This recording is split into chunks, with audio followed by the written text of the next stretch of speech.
to realize from our agricultural landscape.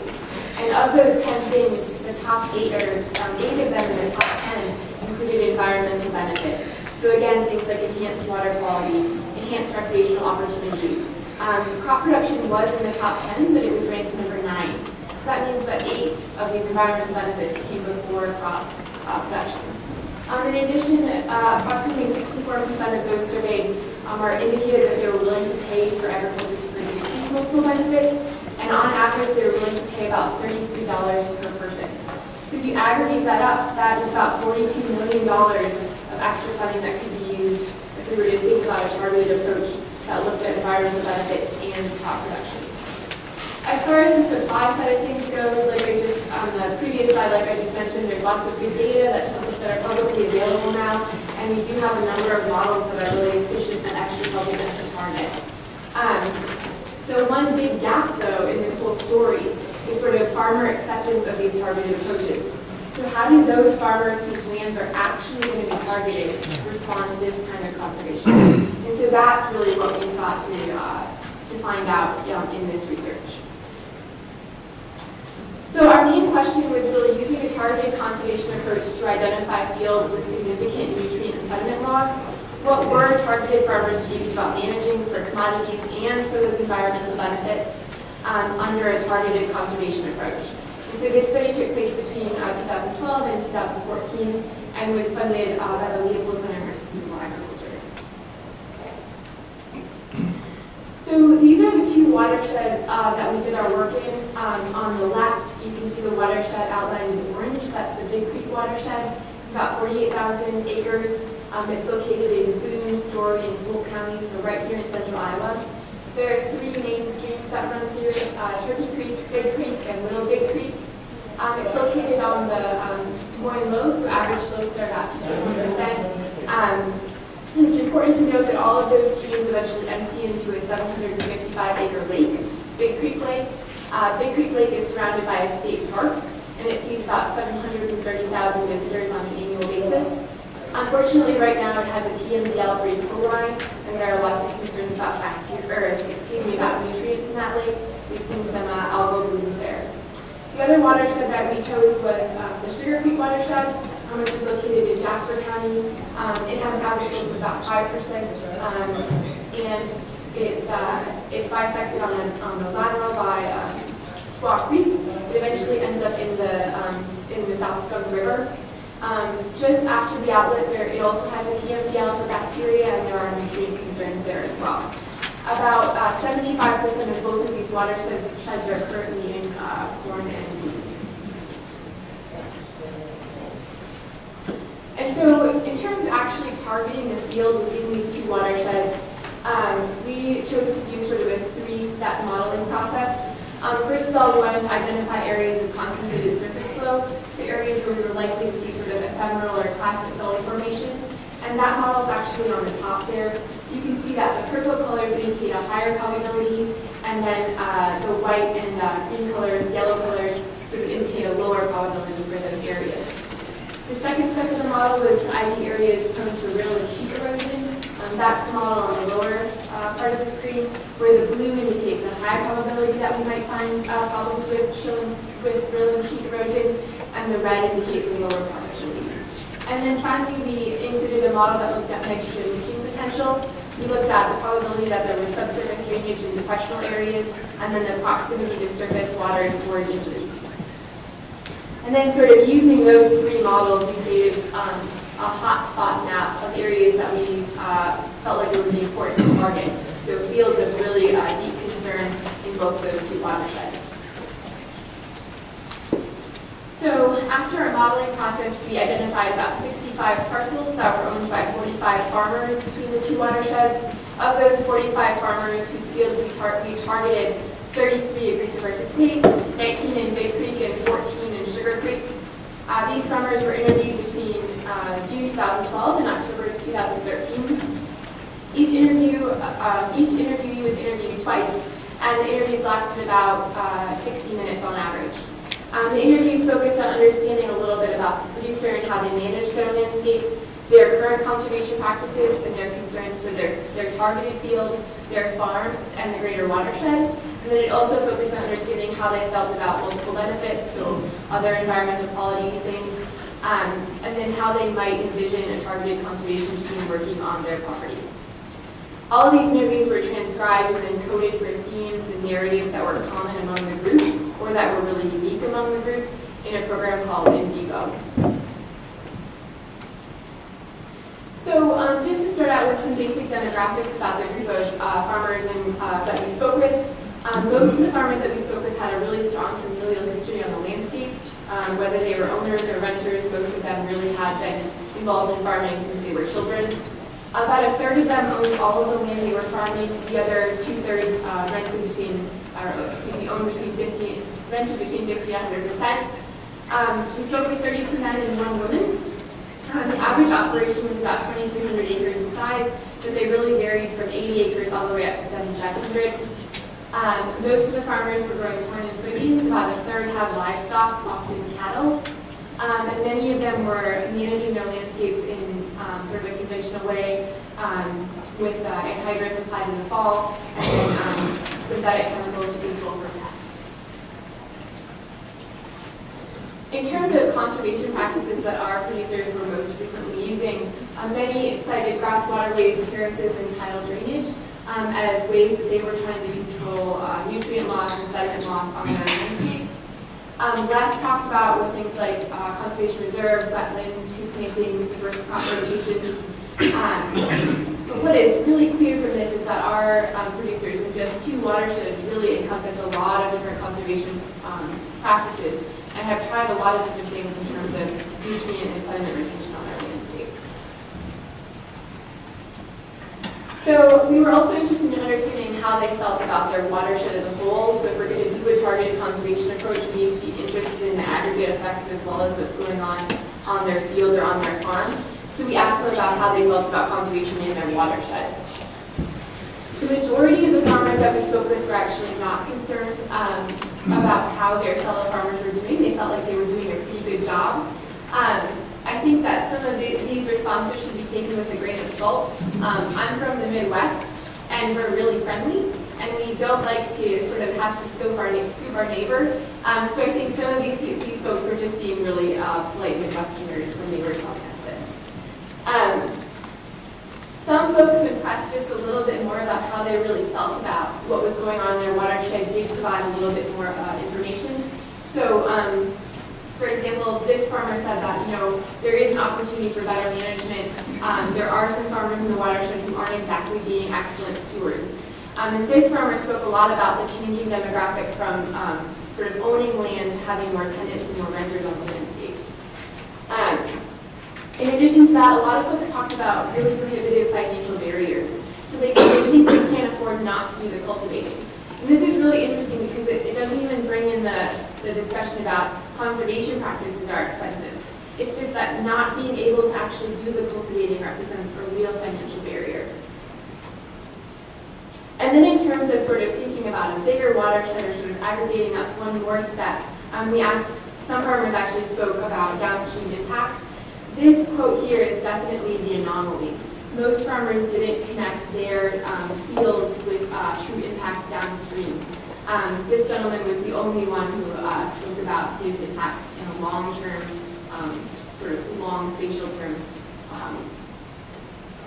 And then finally, in the Lake Creek watershed, at the top of the watershed is the city of Boone. And so a lot of the farmers in the Lake Creek watershed were really concerned about Boone's contributions and about the urban contributions, and feeling like they wanted a coalition to work together in the watershed and understanding that it wasn't just agricultural producers that were contributing, but also cities as well. So that represented sort of the first part of the interview. So after that, we left and took some of that information to ultimately create management plans. But so these questions sort of get at our second interview. But the first thing we talked about when we went back to meet with the producers again are sort of this idea that targeted conservation really at its core is about managing for multiple benefits. And so we wanted to get an idea about how the producers felt about managing for all of these different things. So really what we found was a split in their willingness and desire to manage for multiple benefits. One group of farmers were clearly in sort of an either-or mentality. So they felt like you could either produce commodities or multiple benefits, and that you couldn't really get at an overlap. So this quote is an excellent representation, I think, of this group in that if you want pure water, you need to plug every tile and you get it. But you'd also put every farmer up here out of business. So really stark camps. And I think when we spoke with these farmers a little bit more, it's clear that this response is really driven by an incomplete amount of information and a high amount of uncertainty. And what I mean when I say incomplete amount of information is that the farmer doesn't know what does this benefit actually mean, what does it take to produce the benefit, who's actually benefiting, am I going to benefit or is somebody else going to benefit? And then in terms of markets, are there going to be markets for this? Is there compensation available? What happens in terms of if I need to be flexible about my commodity production? So there are all these sort of questions that remain about this kind of thing. And then on the other side, I think we had a little bit more of a, what I would say is a moderate perspective about managing social benefits. So these folks sort of recognize that there needs to be a clear balance. We need to still produce commodities, but we can also produce these other really important things if we have some really systematic changes. We need some more direct incentives, so money, but we also need indirect incentives. We need more information. We need markets to be available. And we need to be able to really signal to the producer that producing these multiple benefits is as important as producing commodities. And a lot of these folks felt like that was really lacking. So for example, agricultural income is first and foremost. We want to spend time on the land for more than just cropping. We value things like hunting and like being on the lake. And then the second gentleman who said the tipping point of us to participate in prep was it is financially and tax-wise disadvantageous to me and my sisters. And so those were the factors that I thought about rather than my downstream impacts.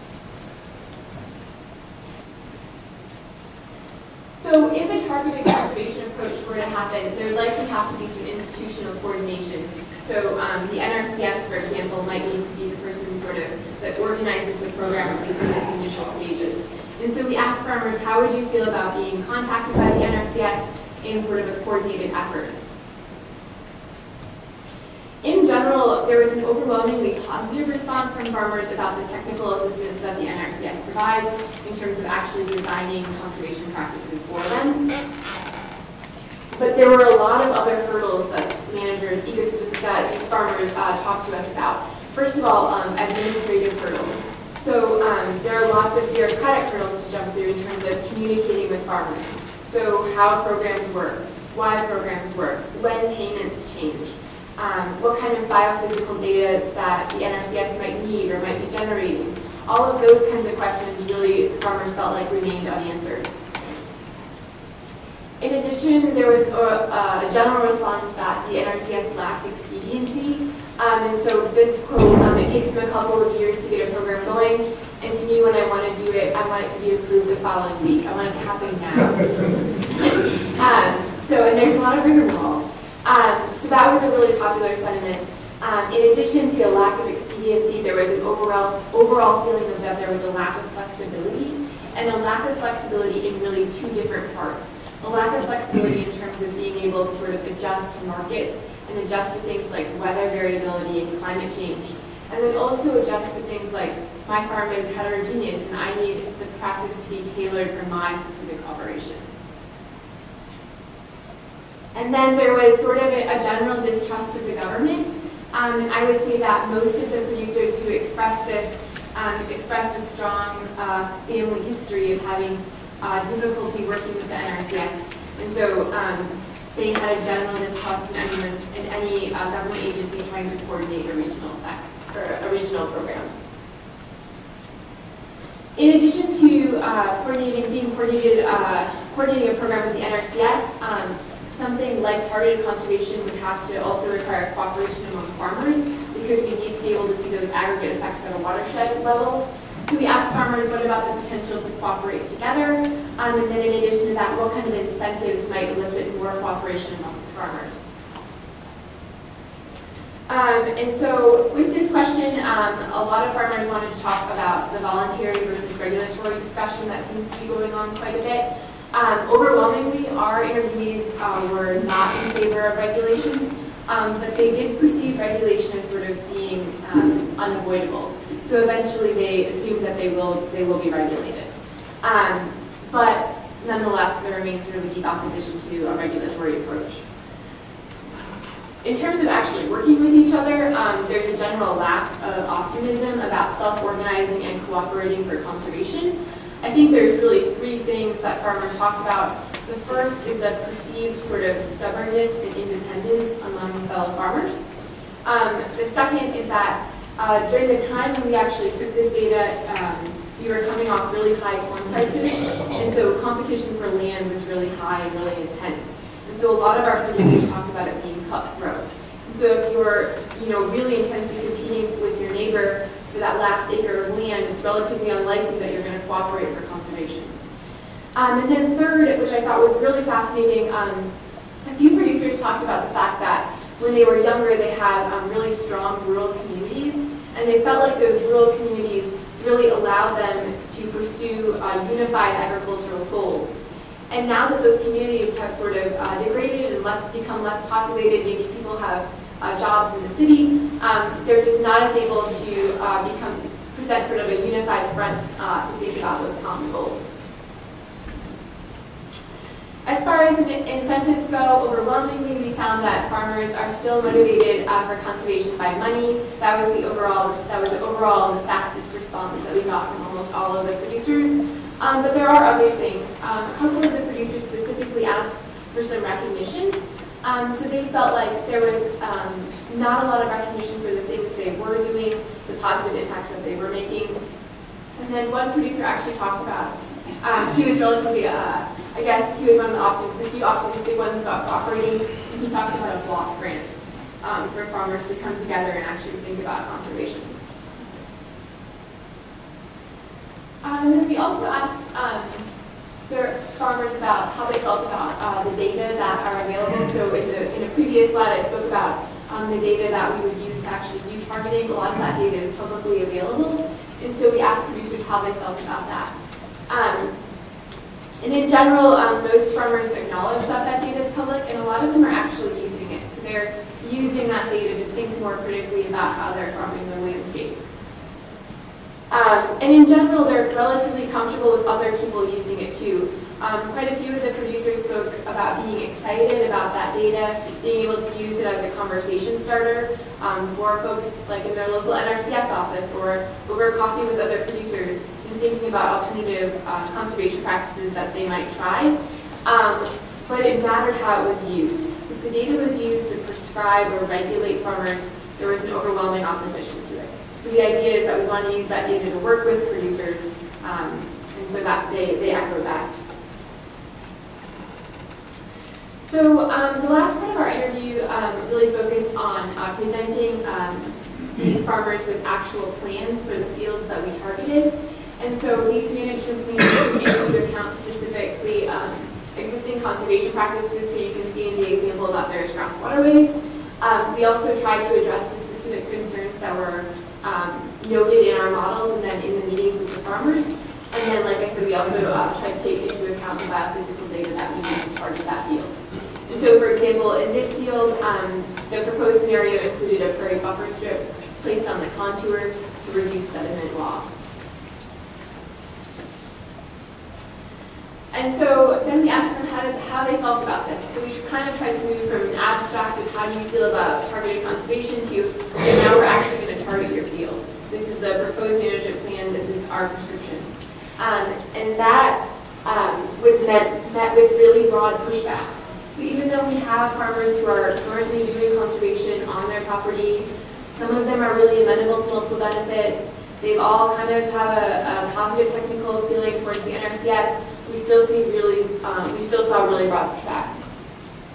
And their primary concerns are sort of things that you might think about. So the first concern that farmers talked a lot about was cost. They talked about cost in terms of actual monetary cost with putting the conservation practice in. But they also talked about cost in terms of time and of learning about the practice, And then in terms of what kind of benefits it was actually providing. So some of our plans included cover crops, and folks really tried to weigh the benefit of cover crops with the cost. For a lot of folks, they're not being monetarily compensated for keeping their nutrients and sediment on their land, at least outright. And so there was a little bit of discussion about actually weighing those costs. Management complexity, so the equipment that might be needed if you're thinking about putting in a conservation practice. In addition to just that, again, the time that's involved with learning a new practice and applying it. The potential for additional sort of unforeseen problems as a result of applying a conservation practice. How is it going to work with currently available government programs, and what's the longevity of those programs? And then finally, that loss of decision-making or loss of autonomy. So this is really interesting. Even though we met with the farmers twice, we tried to involve them in the creation of the management plan. So we asked them about their concerns, asked them about conservation practices that they felt comfortable with. For the most part, they were still sort of caught off guard or not very receptive to the plan that we provided. So just some conclusions. In general, farmers have a recognition of producing multiple benefits, but they lack the information and certainty to really manage for those benefits and for production. The NRCS was positively perceived as a technical expert, but our farmers talked a lot about hesitancy to work with them due to administrative and bureaucratic hurdles, the lack of expediency and flexibility, and general government distrust. So if we're actually thinking about a targeted conservation approach on the landscape, we might want to consider organizations other than the NRCS.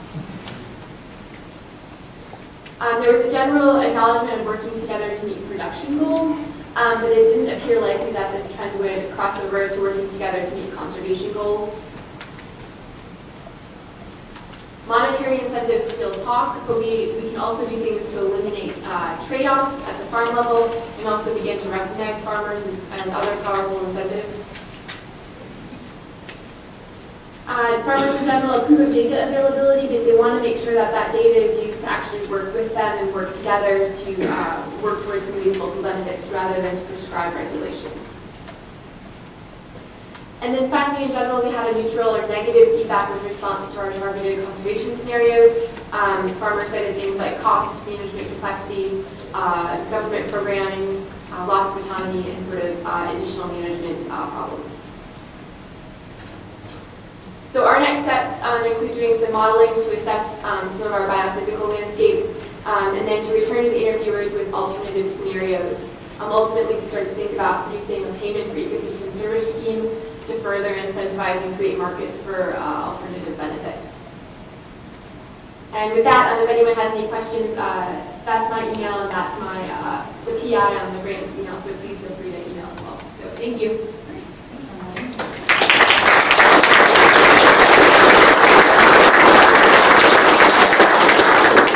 Any questions for Emily? Yeah.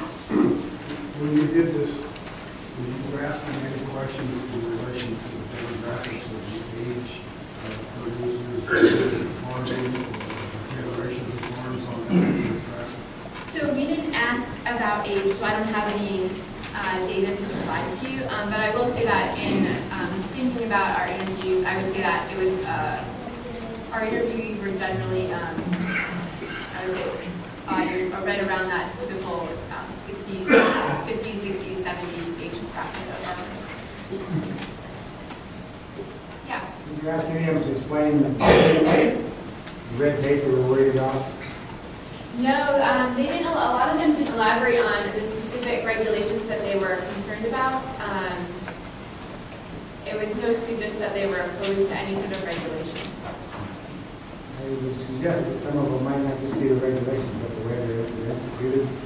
I have a friend whose family's land has been in converse, split crops, grass waterways since the 1930s. He was told by the NRCS that he had to meet tougher standards than people who had 32-row structures. They couldn't be close to them. Yeah. He left. He couldn't close. I got to wait, so maybe I missed this, but why Sugar Creek and why Big Creek? what the reason for picking those two watersheds? Yeah, sure. Both watersheds are sort of valuable recreational or valuable water resources for this part of the state. So Big Creek, Big Creek watershed actually ends up in Big Creek Lake, which is surrounded by Big Creek State Park, and it sees about 730,000 visitors annually. And there's a TMDL in that lake for E. coli, and there's a lot of concerns about nutrients and algal blooms. And that watershed is about 80% corn and beans. And so it's a valuable resource, and we know that agriculture is likely contributing, and targeted conservation might be able to really help with that current scenario. And a similar thing also with Sugar Creek. So Squaw Creek runs right through it, and right after Squaw Creek outlets into South Skunk, there's a TMDL in that segment of the river, E. coli and nutrients. So a really similar scenario there as well.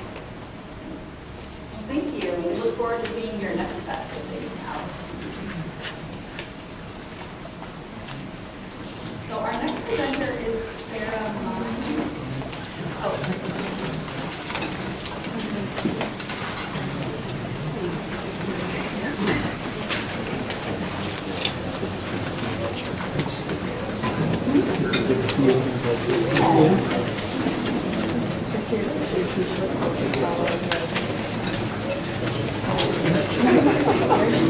Yeah, your names are used to do it a lot. Okay.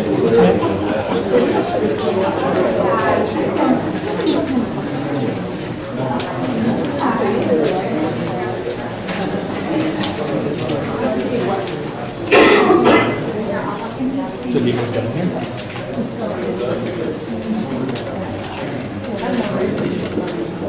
So how many year organization?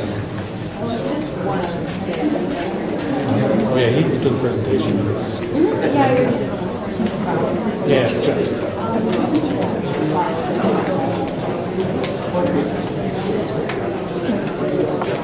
you hear about it?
Research, LLC.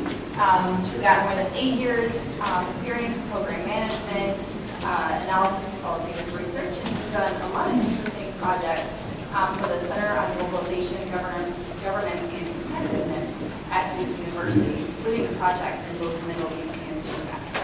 So we look forward to hearing your contributions. Thank you so much for the introduction. Just a little bit more about me and my company. As the man said, thank you. I work for a small research consultancy called Dr. Research out of Durham, North Carolina. I think you're the first I've met who pronounced Dr. correctly. It's actually a Mandarin word meaning big picture. So our company says that we like to use a wide angle lens and then a zoom. So we like to look at the big picture and then use that wide analysis to get a sense of a very specific problem. DOCTU was founded a couple of years ago by a couple of researchers from Duke Center on Globalization, Governance, and Competitiveness, and we specialize in value chain analysis and impact analysis. And since we founded, we've really developed a focus and concentration in issues of food and agriculture. But I want to make perfectly clear, I'm not an economist. So there are a lot of people with more knowledge than me in the area of economy today. What I'll be presenting are results from a survey that we conducted last year in the context of a study on incentives for adoption of conservation agriculture practices. Specifically, we're looking at no-till, cover crops, and crop rotation. And it was a fairly complex study with a lot of different pieces, but I thought for this conference and presentation, the most relevant pieces would be our findings on adoption rates of those practices and farmers' use of soil testing. So that's what I'll be focusing on here. So this is a picture of our study as a whole. What we set out to do, this research was funded by the Walton Family Foundation, and we know that cover cropping, no-till, and crop rotation have a lot of environmental benefits. Prevention of nutrient loss, erosion, improves water quality, protects the health and vitality of aquatic ecosystems. There is some good research to show this that I'm not going to talk about today. But what we wanted to know was whether there was potential to create economic incentives to increase the use of these practices. Because we don't expect a producer to adopt a new practice out of the goodness of their heart.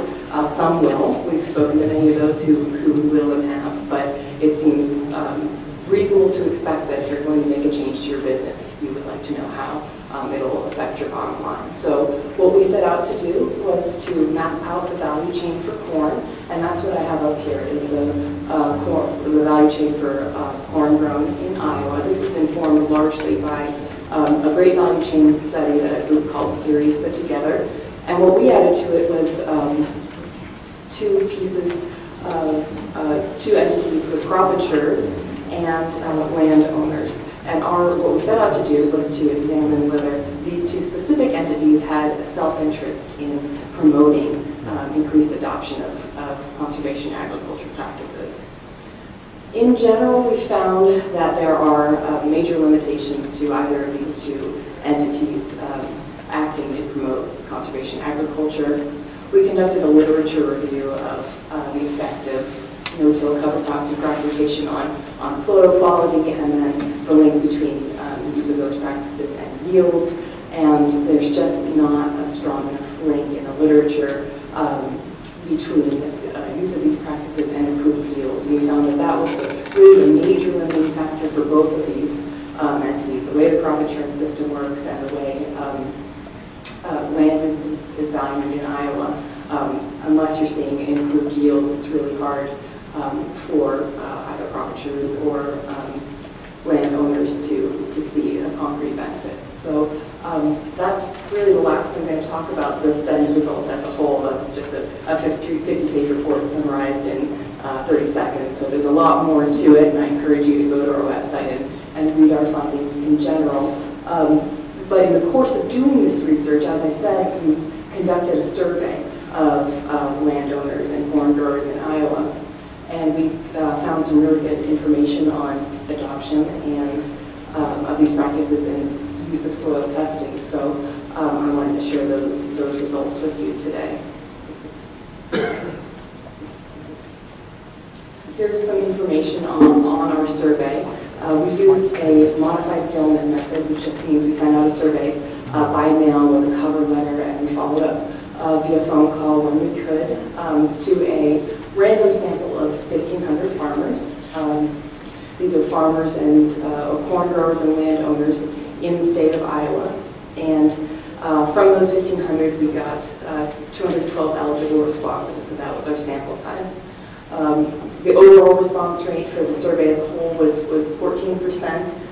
Interestingly, we included a $2 bill with about half of the surveys that went out, and the response rate for those was about 21%. And we have J.R. Buckle of ISU to thank for that little tidbit, that little tip. I know he always includes a $2 bill with his farm rural life. So based on our small sample, it seemed to work. And speaking of small sample, I understand that 212 is a fairly limited sample. We are confident in the methodology that we used, but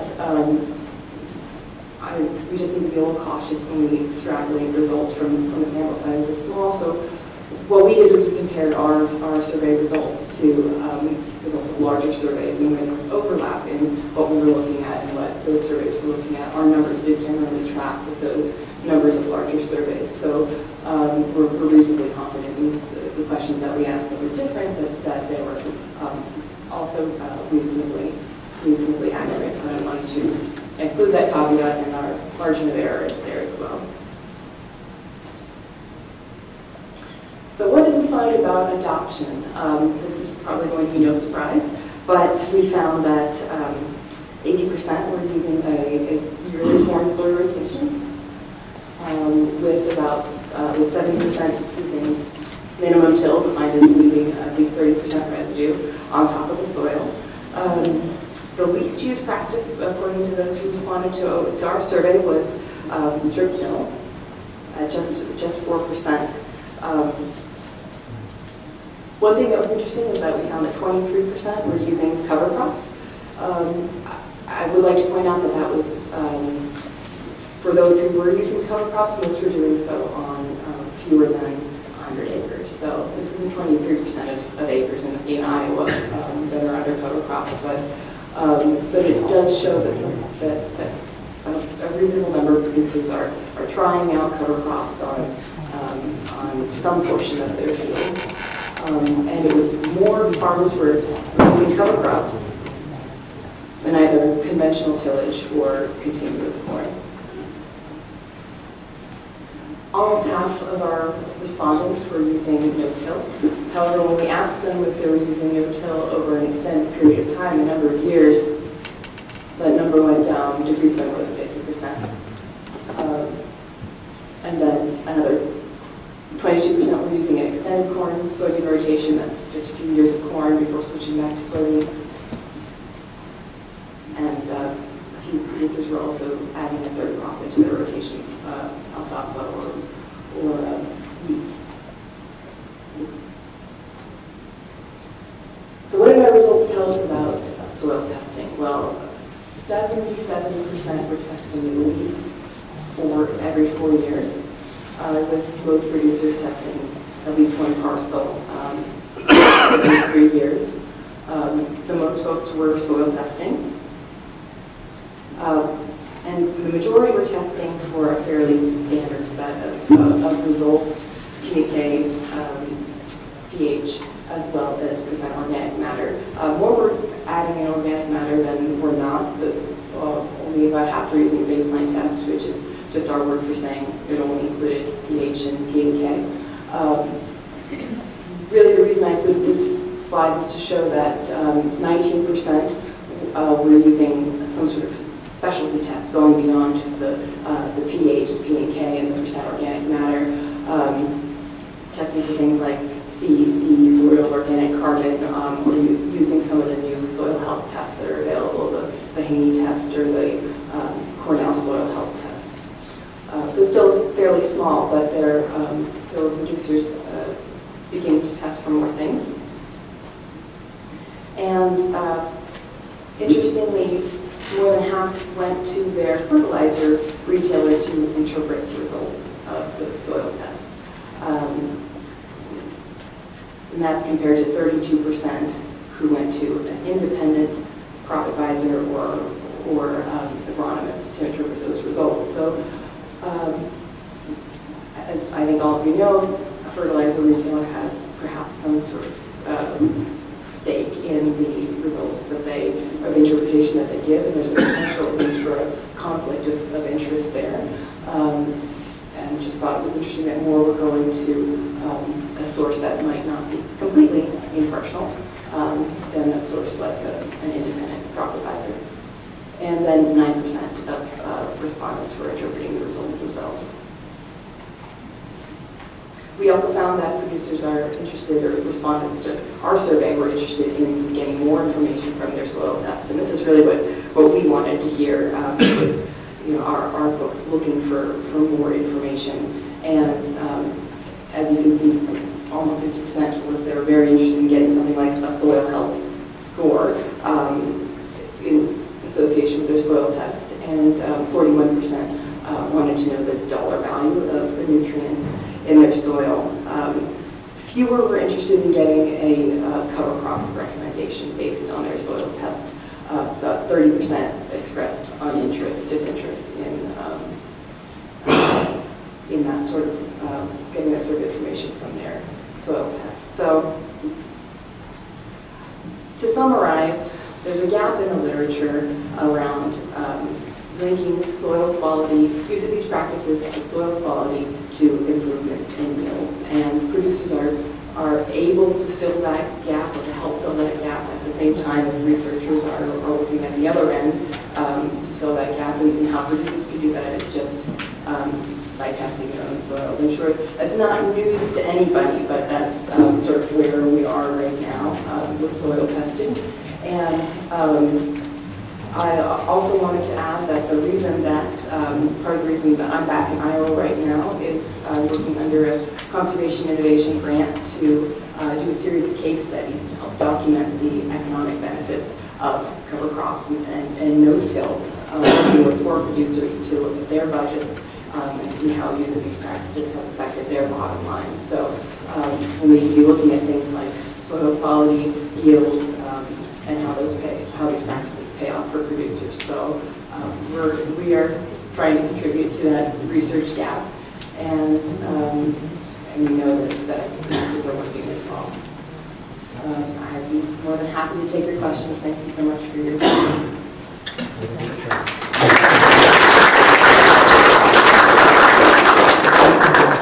We actually have a lot of time for questions, so let's ask away to give advantage of our time here.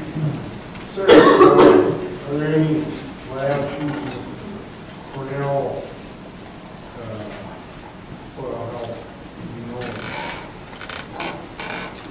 Yes, there are, but I don't have to look at that report for the names. I apologize for not having the information off the top of my head. There's so much good information in this report on our website that I encourage you to check it out. I apologize for not having that answer for you. Also, the things we would find out from a Haney test or soil test? So the Haney test does things like soil organic carbon and soil organic N, water extractable organic carbon and N.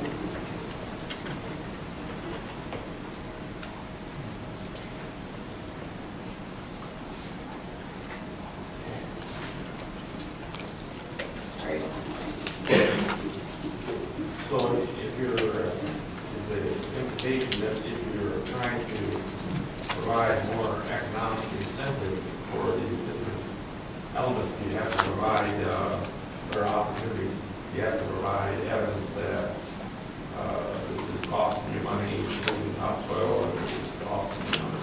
You know, the only economic incentive we look at is the you know, you got to be able to weight some of those other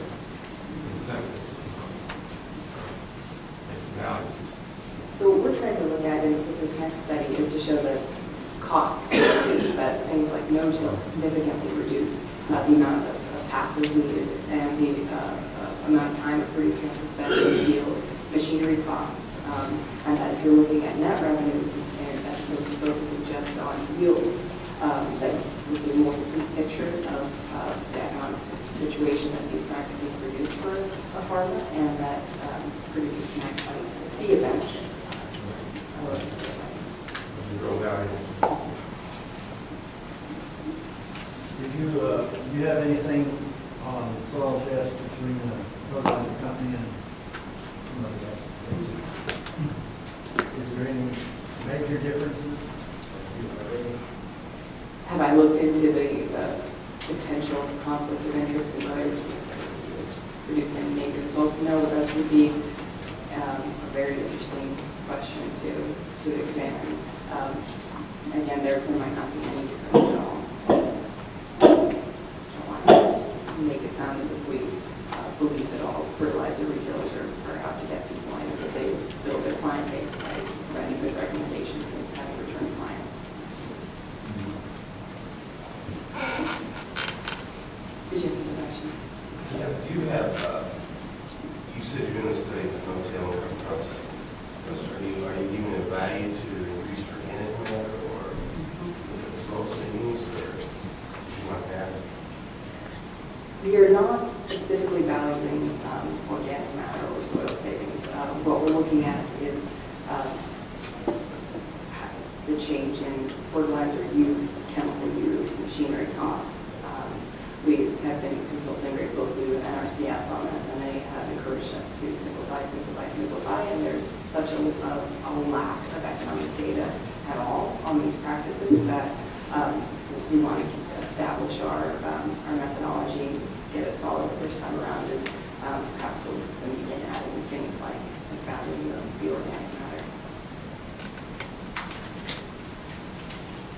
I took the Haney test last fall, and on that rock, can't remember which field it came off of, but it gave a value of the N, P, and K that was still out.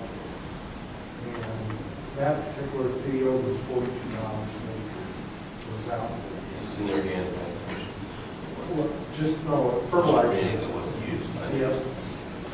And I think of other items on there. Lost my train of thought, trying to answer your question, but go on, I'll think of it. Are there any other questions? So, you were surprised at the number of people who went to their fertilizer dealer for analysis. Did you ask who did the test, or did all the fertilizer dealers actually do the soil sample? I don't have those numbers in front of me, but from what I recall, there were a lot of fertilizer retailers doing the sampling as well. Which is explained why many people get the recommendation from the dealer. Right.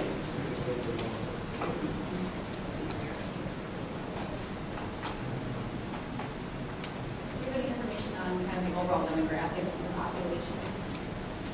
I do. They were predominantly male landowners in their late 50s. And they were, most people were growing both corn and soybeans, pretty common, fairly standard demographics that you would expect. I do call that the demographic graph that we did was fairly reflective of the population of farmers in Iowa. What was the geographic population? We pulled the Sweet Swamp producers from all kinds of Iowa's 99 counties. It was a group called Farm Market 90 that pulls from FSA program participants and uses tax records to verify addresses. So understanding is accurate. Do you have a minimum number of acres in farm production or minimum gross farm sales, or was it a wide range of farm sizes? It was a range. Our largest farm was less than 4,000 acres, so we didn't capture the largest farmer that exists in Iowa. But there are, the larger the farm you get, the fewer of them there are, so it's harder to get those folks with the survey. Our smallest farm was around 250 acres. Will you change the way you do the survey because of the fact that you didn't have as many responses? I think if we were to continue to do adoption surveys like this, we would increase our mail out size. We would go up from 1,500 to trying to capture more. This was a change in methodology for our farm. The way that we've done surveys in the past is we try to understand an industry by identifying insiders. So we're not trying to draw a random sample. Usually we're trying to have this person first to that person first to that person. So usually an online internet survey works better for our needs, but this one we wanted to create something that's reflective of the larger population of Iowa. So this was new for us, and we'd like to continue to expand on this kind of survey. I remember what I was going to say. I took on the Haney test, I had one field that the pasture bean yield on it. In 2012, it was non-GMO beans, which typically don't yield as much. This year's beans were wind damaged. There was no hailstorm, but they were beat up from the wind during the growing season. So they didn't look really good. And it was really interesting to see the difference in that field and the other fields where I took the handicap. A lot more nutrients remaining because they weren't used up in yield. And the soil health number was considerably lower on that field. You know, it's been no-till since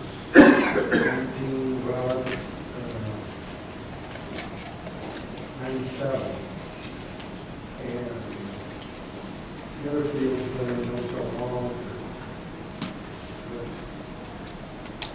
I was trying to think, I know one of the other bean fields was at 11.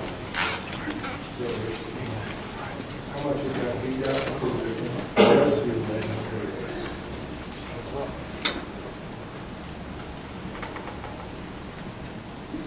Just a quick observation, $40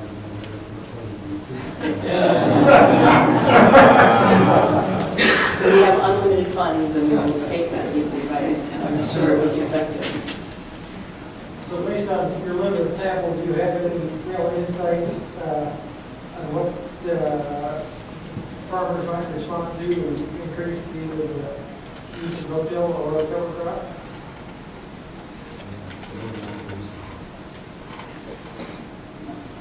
I have limited experience with farming, but I've had the opportunity to speak to a few farmers through the course of this research, and I've heard a number of times that there are a lot of producers out there who are still waiting to see. They want to see that the no-till and cover crops are paying off for their neighbor. They want to see the corn looking fabulous and the yields looking promising before they adopt. So I think once we're able to, I think ideally what folks would like to see is that using cover crops increases your yields. I think, however, if we're able to demonstrate that using these practices produces a net gain in terms of the producer's bottom line, that would be compelling as well. We do probably need to shift the discussion away from yields and towards net benefits if these practices are really to take off. That's my opinion. Do you have any cost benefits for things about Cost benefits? No, I don't have that data. We have a really extensive literature review of wide number of sites that have looked at costs and benefits of using these practices in Iowa related to corn. It's in our study, and I would highly recommend taking a look there, but I don't have the results of all of those studies including the literature off the top of my head. And I apologize that I wasn't able to answer your question on the Haney test earlier, because I don't know specifically what it's tested for, but I do know that the Haney test, or was it the Cornell test you asked about, the soil health tests are looking for the effect of microbial activity, the life in the soil, on nutrient availability. And I apologize that I can't give more specifics than that, but the idea is to look at the effect of microbial activity on soil. You mentioned a couple of practices and what the farmers can use in terms of treating the fields. Will there ever come a time that there will be a survey that will ask the farmers whether they'd be interested in monitoring their strains?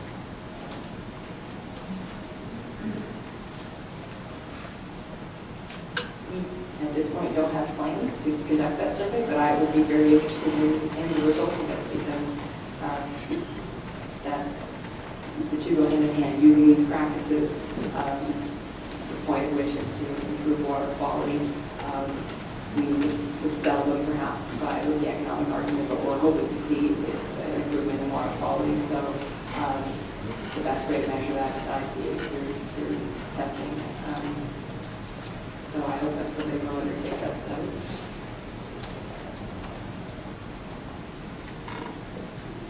Relative to the last question, there has been some work done, maybe not formally, on getting farmers to monitor their tile lines. So a reflection on that answer might look at the percent of individuals that are willing to make the tile line monitor. It's not exactly the same, but Where's that information at? ISA, Iowa Soybean Association, has been doing some of that work. Whether it's publicly available, I don't know. I'm a farmer, and I'm currently doing that with the Soybean Association. We've got 2 years of cover crops now, and we're doing water quality monitoring on 2 different sites. I'm going to put cover crops on one, same practice, just change the cover crops. And so it will be it's like a Soybean Association. The information is anonymous, so we're not, how many people are involved in it, and it's good information. And I want it because I want to know how I'm doing, and it's just 1 year data, so I'm hoping in 2, 3, 4 years we'll find more data and try to improve what we're doing.